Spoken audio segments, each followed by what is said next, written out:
Talk some college football now. Oklahoma continues to try to beef up its defensive front. That's arguably not a strong suit of this or many other Sooner teams. Two more transfer linemen, though, added this weekend. One from the familiar Tennessee program and the other entering his 7th season. You know, John, you cannot win without great down linemen. It says that in Genesis.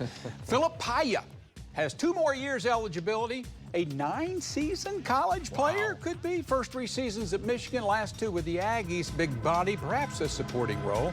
Earlier, OU got the commitment of the more recognized John Terry, 6'4", 321, reportedly played 231 snaps with 16 tackles, 2 sacks for Josh Heupel last season. I think that's 10 or 11 down linemen now for Oklahoma. Now, how good's Terry?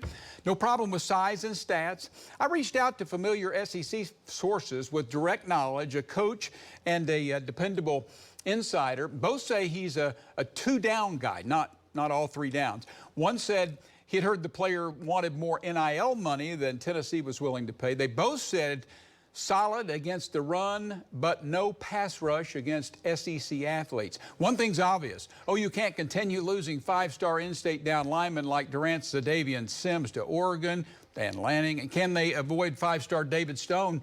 People like that exiting as well. Also, we're hearing OSU transfer Jacob Lacey is dealing with a non-football injury and may not play this season.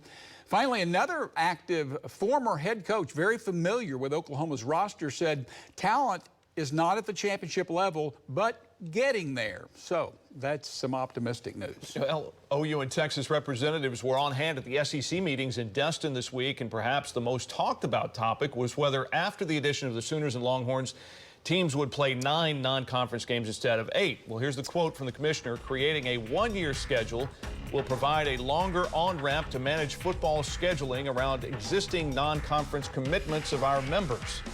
It will also provide additional time to understand the impact of an expanded college football playoff. And that's Greg Sankey, and it's a lot of words, but it has to be. Yeah, and the SEC has an exceptional commissioner there in Greg Sankey. And with the new conference having 16 teams, Sankey would only deem it a temporary measure during the transition period. Like most things, this issue starts and ends with money. And ESPN, you got to think they're going to prefer seeing Alabama punt its November game with Austin Peay for a Bama game with South Carolina or Oklahoma. First thought for Oklahoma, the SEC's tough enough, at least initially. Winning a non-con game is a lot better and safer than playing another SEC game, but the new format eliminates divisions in 2024. It's been split east and west since 1982, 92, I think. Yeah. The SEC title game will match the top 2 teams in the standings rather than the 2 division winners. Sankey wants, quote, fairness and balance and to preserve traditional rivalries, end quote. OU fans want bigger, faster, meaner athletes, and soon scheduling will take care of itself. Well, Dean, you mentioned temporary, and I think you're right. They'll go to 9 conference games soon enough, and there will still be some howling over rivalries and semi-rivalries maybe not happening as often as they're used to.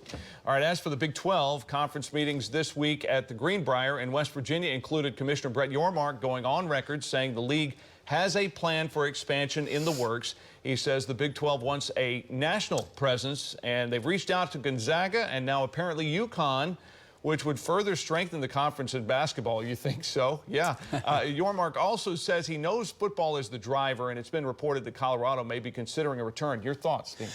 Well, John, we talked about it. I think you agree with part of this. Some people may think it's crazy to be talking about adding Gonzaga and UConn in basketball because of geography. But one, the commissioner loves the geography of having great teams coast to coast on TV sets from LA to the Big Apple, specifically Cali to Connecticut. And 2, adding those powers to the already golden Big 12 teams would provide the league with more stature and viewers and blue bloods.